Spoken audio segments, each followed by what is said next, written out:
talk about it and open up the dialogue. Contractors telling their stories about how they got it started and how they keep it going. The passion fuels the mission, now we blasting into orbit, we gone. That's where we grow from, started with the vision. Make the pitch and knock it out the park like home runs. We keep it moving, self-belief, no doubt. Pass off the mic to my man Jim Cloud.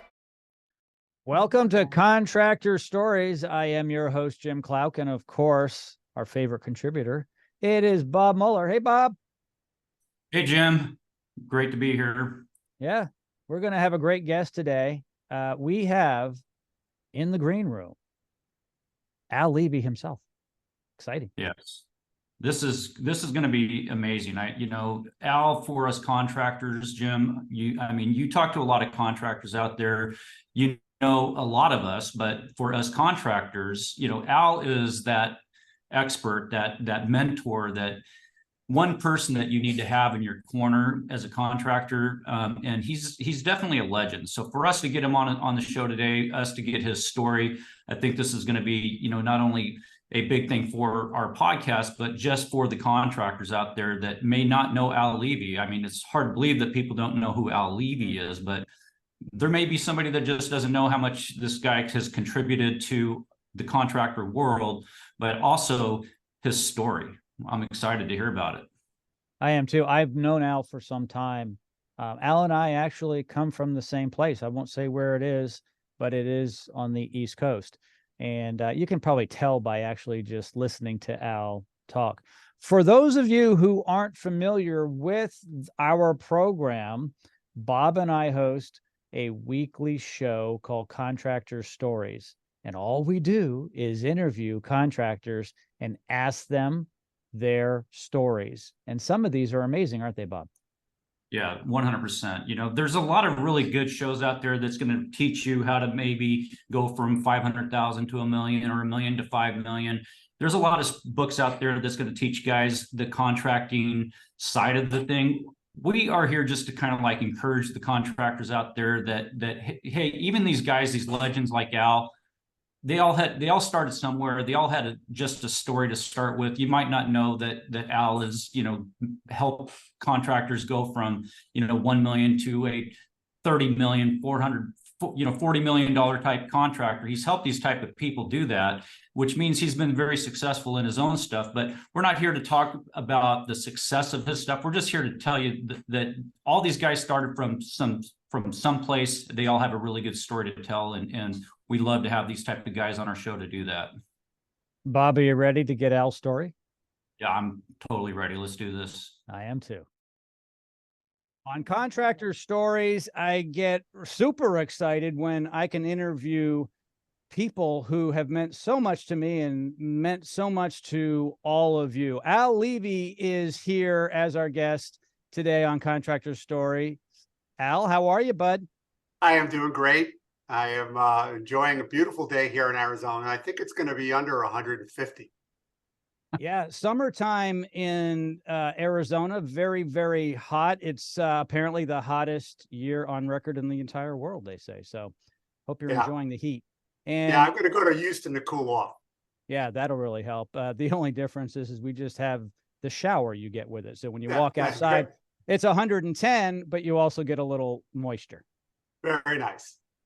Well, I think that Al can probably handle the heat over there. He's probably still got a successful hold on the HVAC industry over there, I would imagine. Oh, I'm well connected and plugged in, as you would think, Bob. And also I bought a house with 2 separate systems. And sure enough, one night it went down, so I shifted to the other side of the house. Oh, no. So, yeah. So Al, I practice what I preach, Bob. I can see that. So Al, thanks so much for coming onto the program and exposing yourself, because that's what we do. We do an expose on our guests. We do a feature, and we're going to go back and by the way, everybody, Al has not been privy to the questions that I'm going to ask him. That is true. But Al is sharp, and Al's got a great story. He's got a great history, and I'm going to start back, not at the beginning, but pretty far back. I want to go back to about 6th grade. Okay. Can you remember that?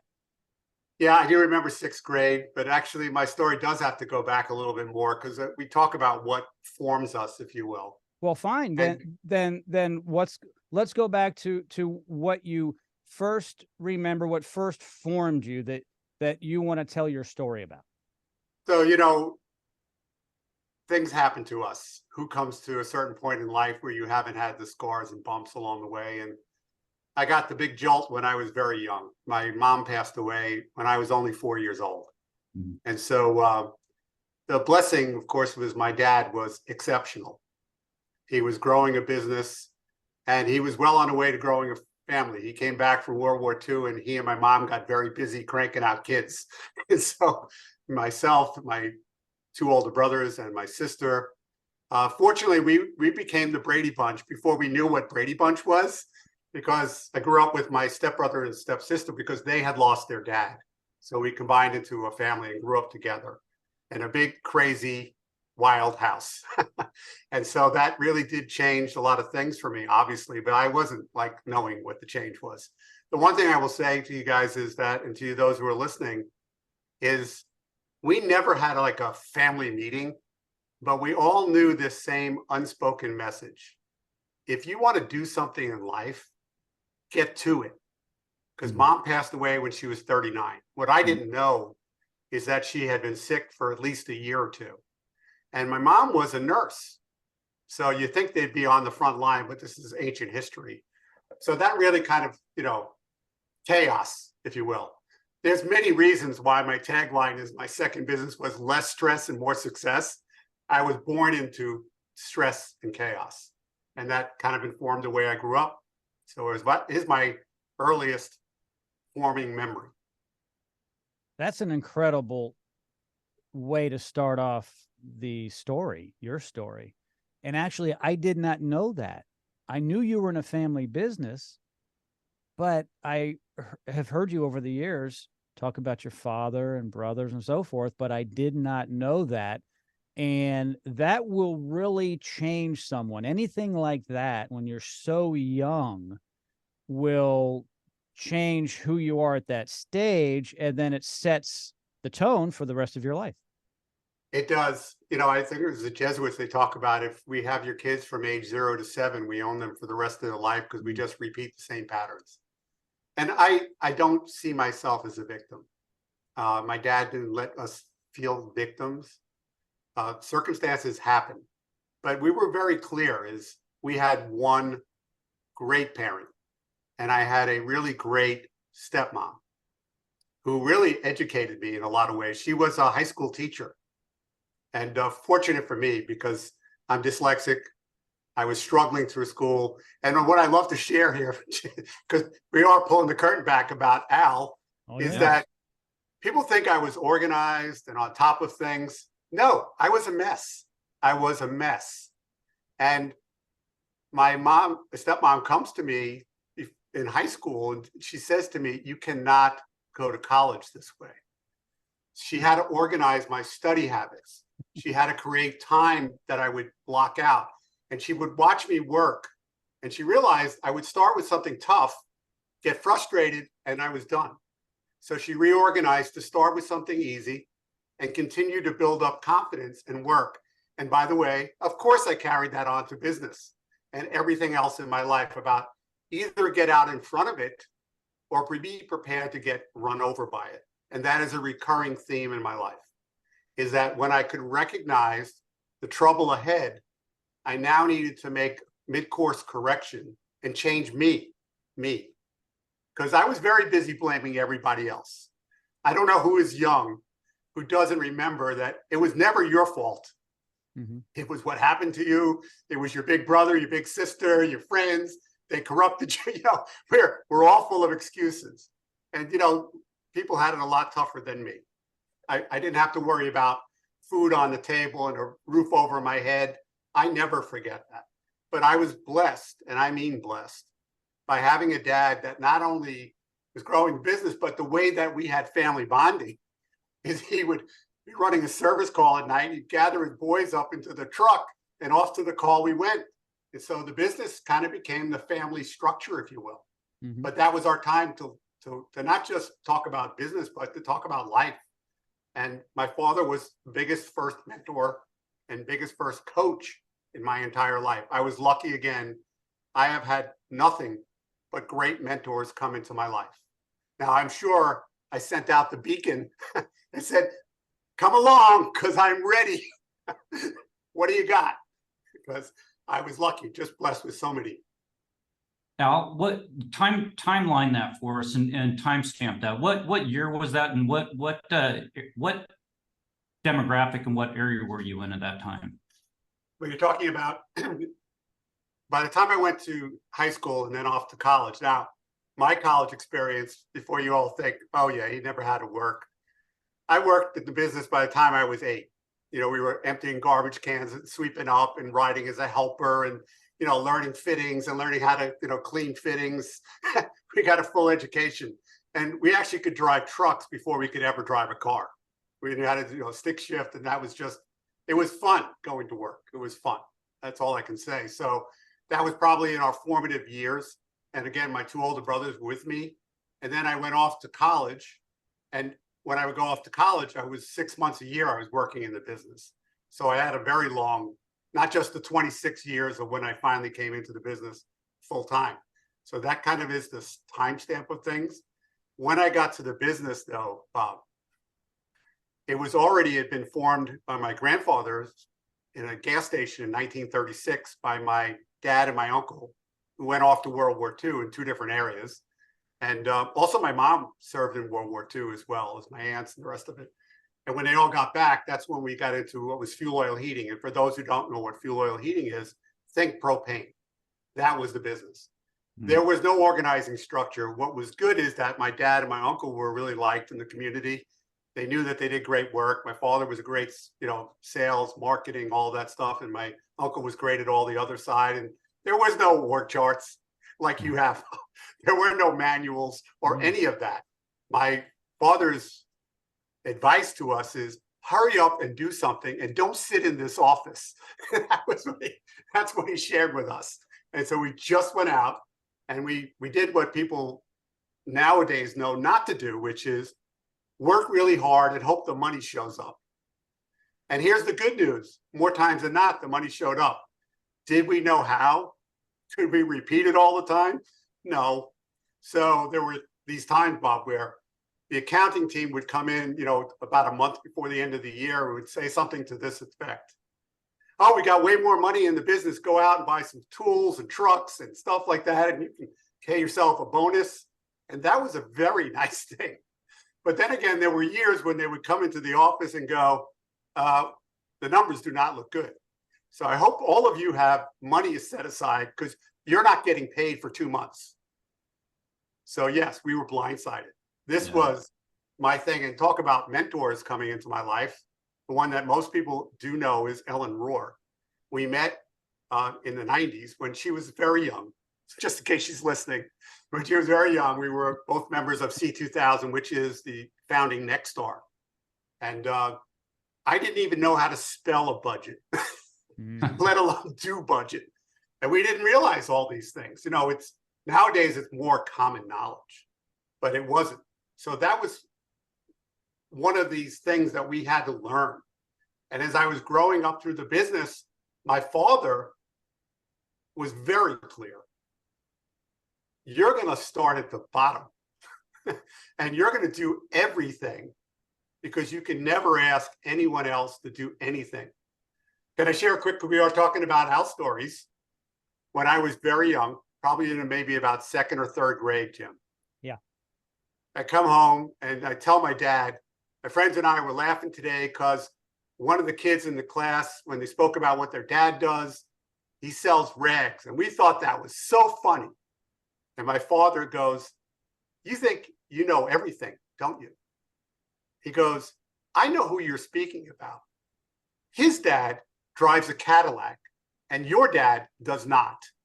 He goes, plus, you don't ever get to judge anybody for the work that they do. He's not, my father was very soft-spoken, unlike his sons.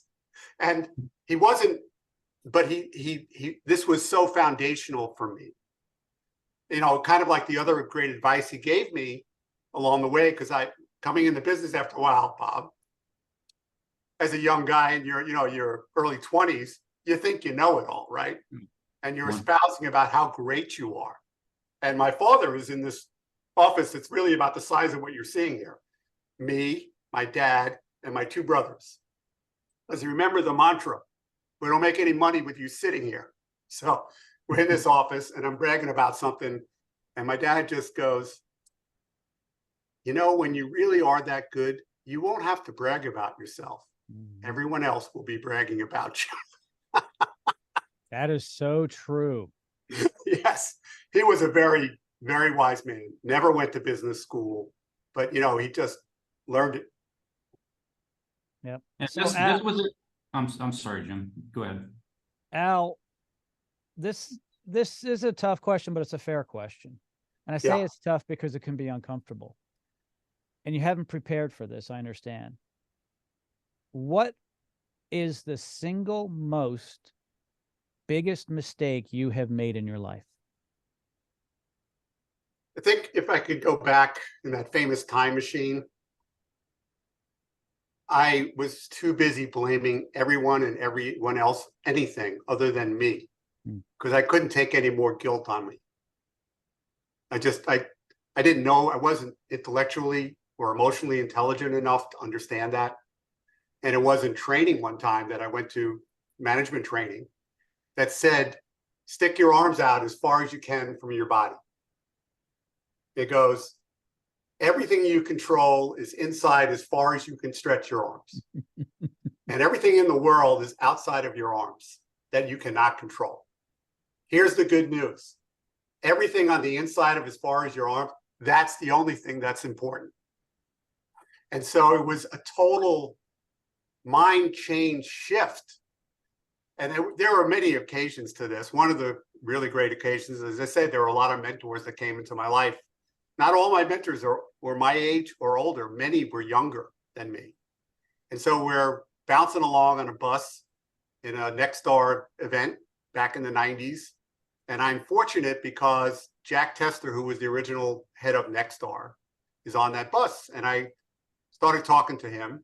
And I said, Jack, you know, you see companies all across the country. And at that time, Nexstar was 140 members, which was pretty astounding. Now, of course, they're huge. And I said, you see little companies, big companies, what makes the difference? And without hesitation, he looks me in the eye and he goes, it's the owner. And I go, well, you know, I'm a New York City union shop and I have very tough staff and New York City regulations and and he just puts his hand up in my face and goes, stop. It is always the owner. I have guys that are in huge markets losing their shirt every day they're in business. And I have guys in towns of 10,000 who are just making monstrous amounts of money and they are beloved by their community. It's the owner's two abilities, which is to inspire and implement, not one or the other. I said, well, what's an illustration of that? He goes, so there's these guys who can do like fire you up with great speeches. We're going to be the best and we're going to do everything and we're going to dominate the market. You're going to have a great career. And then they send you out to a white truck with a flat tire and a cracked windshield. How long are you going to be inspired? And then he goes, implementing is the other part of it. So they have all the great software, all the great technology. They have marketing figured out, all this great stuff. But nobody believes in the ownership. No one feels that the ownership is trustworthy, that is looking out for them and the customers. So no one is buying in. So then he just pauses and looks at me and he goes, it's the owner's ability to inspire and implement. And when I went home from that meeting, I finally wore it. I mean, I finally wore it. And what I mean by that is I said, okay, I'm going to list these problems that I've seen as out of my control, and I'm going to knock them off one at a time, but I need partners. And the partners I was speaking to was my two older brothers and my dad. So you as owners at home, if you're listening and you're the only owner, you got a much easier path because I had to convince 2 older brothers and a dad, that they should come on this journey with me. And so I needed to enlist allies. And one of the allies is the great Dan Holohan, who is also a friend, mutual friend of myself and Ellen. And he is was an industry writer, very big influence. My dad thought of Dan Holohan as his son. They had a great relationship. So I would say to Dan what I need, and Dan goes, I got you. He would take Urban out to lunch, work on him enough so that it kind of sounded like an idea. So soften him up, if you will. And then I would come in and go, hey, I've been thinking about, we should do this. And he goes, yeah, I think that's a good idea. Let's put that in motion. So it's much easier if you grease the wheels, as they say, or, the axles, or whatever analogy that you want, but you've got to get some partnership and buy-in to help you. One of those stories that I've shared 1,000 times, so this will be 1,001. As I mentioned, my life was in chaos, and I was a young man, and we would go on vacation, my wife and I, and early in the cell phone era, my phone would be ringing the whole time I was away, the whole time. And Bob is shaking his head because he knows exactly what I mean. Am I right, Bob? Oh gosh, I remember the first time I had an opportunity to even take my kids to Disneyland. They were like, I would say 2 and 4.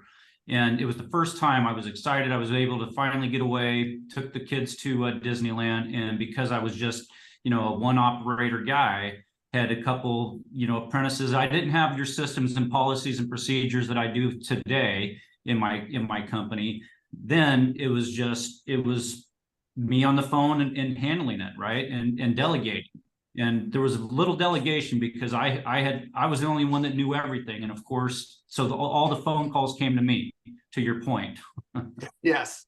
Yeah. So I just said to my wife, I go, I need 2 years. I need 2 years to change this. What I'm going to do is take young, willing apprentices with no skills to willing techs with great skills so that they are fully empowered. And I'm going to build a career around them. And so I'm going to build the systems, the manuals, the training center, and all this other stuff. To this day, I have no idea why I said 2 years. So I don't know if you believe in divine intervention or spirituality or whatever you believe, or maybe I was just high. Although I did inhale, but I don't think I ever told whatever Bill said. I think you got it backwards, but whatever. I got it backwards, right? Yes, I have it backwards. So I gave it away. The point of it is that literally 2 years later, Natalie and I had gone away on vacation. At the end of the vacation, I turned to her. I go, "Did you notice something different?" And she thinks for a minute. She goes, "Your phone wasn't ringing." I go, "Yeah, that's exactly it." And so, yeah, when I talk about any of this, it goes back to you talking about where did you come from and what informed you. Early on, my dad's telling me, don't ever do anything, ask anyone to do anything that you have not done yourself. And so guys like Bob and all these years, the 21 years of doing this, both one-to-one in consulting across, United States, Canada, and now today it's really the world, Australia, New Zealand, UK. These systems are not testing you because they've already been tested. They're testing you to put your ego aside. Because Bob and I will tell you, some of it we kind of liked, even though we kind of hated it. And so, remember I said about the mentors coming into your life and busting you, is what I would say. So Dan Holohan, I was lucky enough to have this giant in the industry willing to ride with me shotgun when we go out to these trouble calls. That was not happening for anyone. And so we get done with a call and my phone is ringing, the two-way radio is asking for me, and the beeper on my hip is going off. And Dan, who's in the side ticket, he was great at holding up the truth mirror, which I loved and hated. Mm. And he looks over at me and he goes, "You think that's normal, don't you?" Mm. And so, Bob, in the first moment, I said to myself, I hate them. I hate them all for doing this to me. Look what they're happening to me, and I really hate them. And then I stopped for a second and I said, I'm pretty indispensable. And then we talked about it, me and Dan. What I was going through was I was attached to being the rescuer. So if you grew up cowboys and Indians and, you're watching the shows, I loved to ride to the rescue. I was a rescuer and I loved to be the guru. All of these techs and all of these people out there, including the people in the office, they're okay, but they still need the guru. They still need me, because this was attached to me being indispensable, which, believe it or not, goes back to when I was a kid. I knew early on, nobody coached me, that my path in life was to be indispensable. And until I was ready to give it up, nothing was going to happen. And the last one is, in New York in particular, but I imagine it's everywhere, everyone as a kid wants to grow up to be a cop or a fireman. So I wanted to be a fireman. I liked putting the fires out. Here's the insidious thing. If there were no fires, I would intentionally set them. Yeah. Yes. I figured. Yeah. Yeah. And this is the point about your personality. More than what you think, well, that's just what goes on in business. Yeah, it does. But you got to go again. Who's causing it? And I have my arms out in front of me, because it was me. It was me.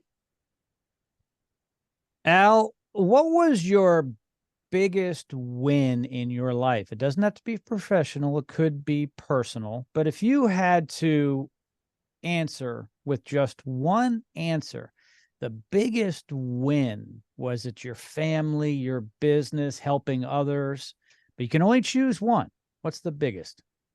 I'm going to bypass my family, though I have a huge family and I love them, but that's pretty trite. I will tell you that if I'm allowed to step into my ego, I left my business.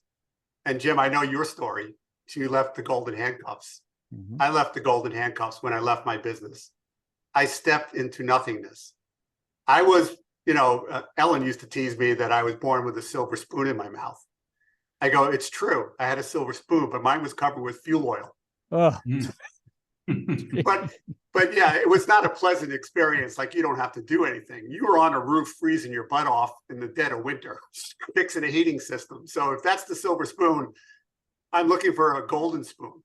Anyway, I went off into this, to nothingness, and created a business and trusted myself, really probably for the first time, Jim. Really had to dig deep and trust myself. Because when I left, I was 48.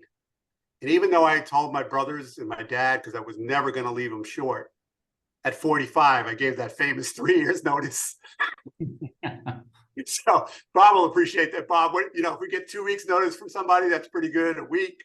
Years ago, they used to leave the keys on the truck and we go, are they coming back? Are they gone? And then sometimes we'd have to find the truck before they had GPS tracking. So I gave 3 years notice, but I didn't spend any time working on what my business was going to be. And actually, again, the famous Dan Holohan, after I'm off and gone to my own, and I'm 6 months into my new business. This is June of 2002. And he goes, you're like a guy who's warming up in the bullpen, but you never come in and pitch, because I wasn't going out to do anything. And I said, I am working on stuff right now that I'm taking from the business and making it even better. Now, when I come out of the pen, I'm going to be unstoppable for the next 20 years. And again, sometimes you have to speak it into, even before you really know it and believe it, until it comes out of your mouth, it really isn't real. At least for me, it's not real. Bob, I don't know. Have you had that same experience? Oh, 100%. I mean, I took the road of hard knocks along the way. And as you know, Al, I didn't implement a lot of what you've been teaching into my own systems and processes for a very long time. I was that guy stuck in his own ways, doing things the hard way for 20 plus years. I didn't get out of the way of my own self. And to your point, it took a long time for me to really build the systems and processes, and then reach out and get your help and start doing these things. And for me, yes, it took that vision. It took that for me, I had to get the mentors into my life. I had to get the people into my life and then get these things implemented in and get things built. But you're right, it takes vision for sure.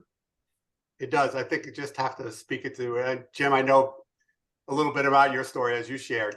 You stepped out into nothingness, and that's really, most of us do it because we don't like where we are. Yep. And that's true. But there's only two ways that we really make a profound change, in my opinion. Either the pain is so bad that we finally say, okay, we're against the wall, we're coming out swinging, and we're going to change and do what it takes. Or the few of us that are lucky is the gain is so big on the other side of this river, I'm going to fight my way across this current and I'm going to end up there.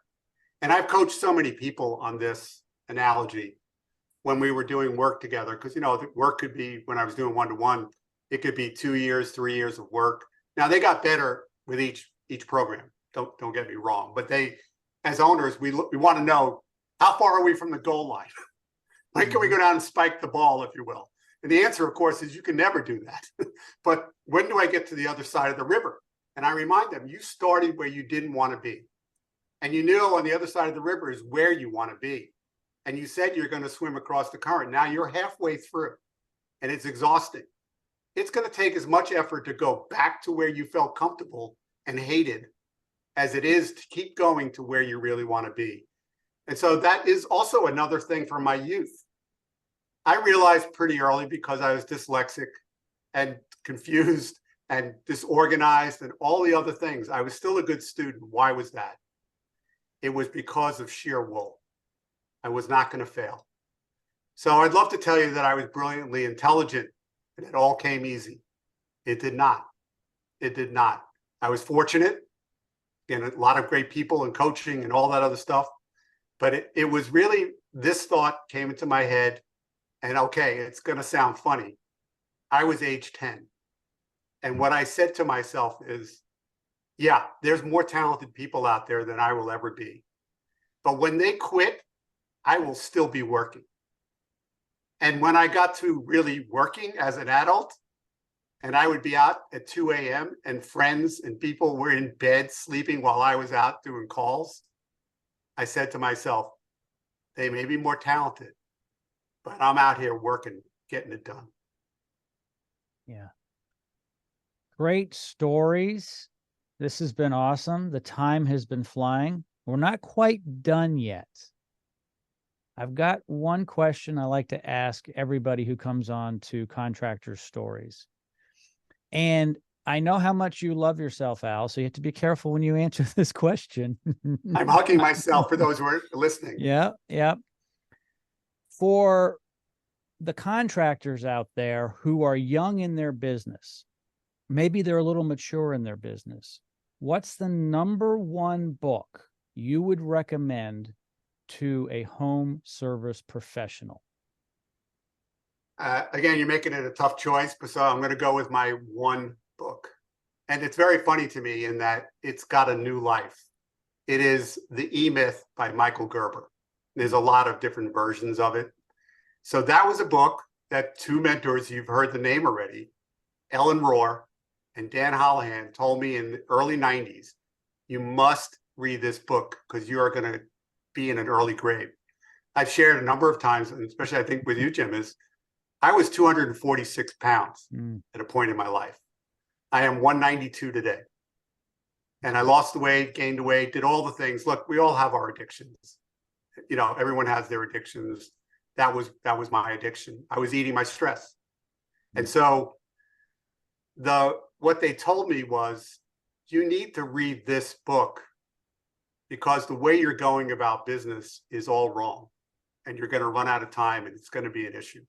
So I did read Michael Gerber's E-Myth, and it told me why things didn't work. And it told me what was broken. It didn't give me help in the how, but I'm really good at how. And I once again enlisted my brothers and my dad, and I went to them and said, I read this book. You guys need to read it, but this is our path to take control. Because right now, we just throw great people at an oncoming bus trying to slow it down. It's awful. It's awful. It's awful, but it's very true. Yes, it is. So I said, so why don't we stop throwing great people into no systems or broken systems, and let's create great systems that take good people to great.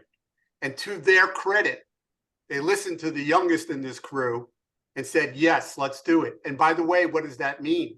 It was $150,000 in today's money to hire Dan to write it, to run the meetings with me, because I had tried for years. And it just came out as like a law book, Article 1-. It was useless. And it really wasn't how we did our work. It was just, well, don't do this, don't do that. And so Dan, and it's a fraction of what Bob already has in the program. And even the lessons, Bob, I didn't know. That was all that I had to know.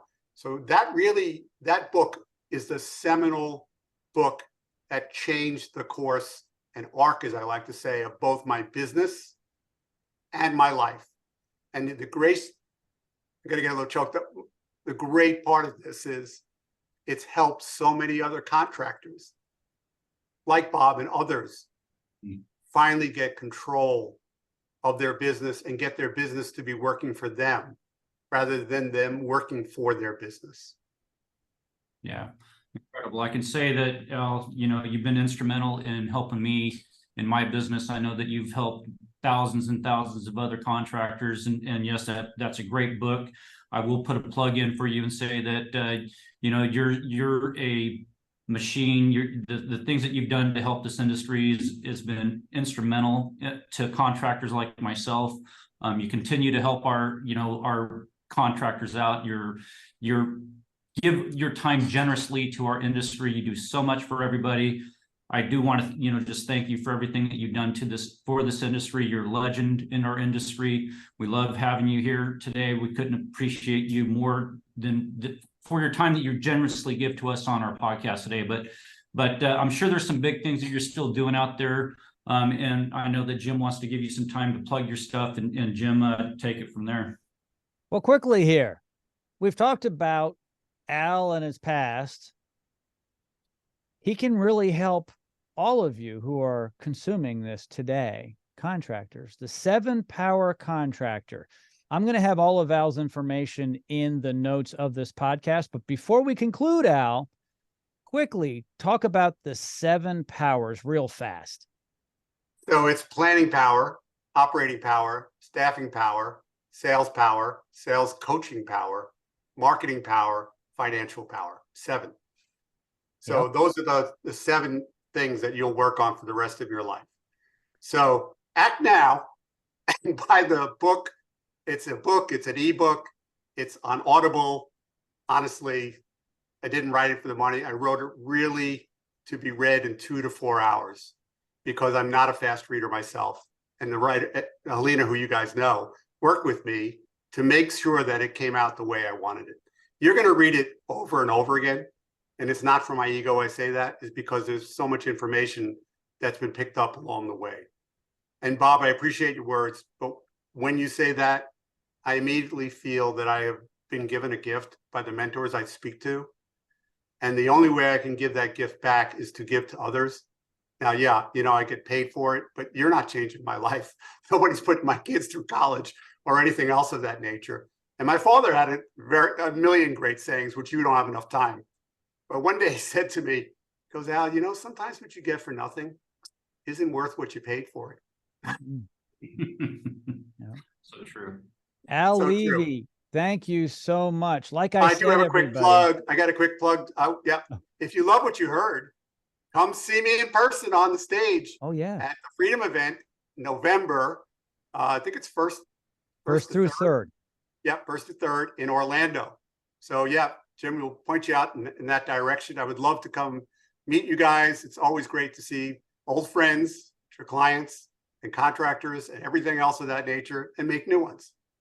And Al, I'm doing you a big favor. I am not going to be competing with you this time on stage. So I'm going to let you have everybody. Thank you so much. Jim, you're just a generous man. I am here for you, buddy. Al Levy, thank you so much for joining us today on Contractor Stories. Really appreciate it. Really appreciate it. Let's talk about it and open up the dialogue.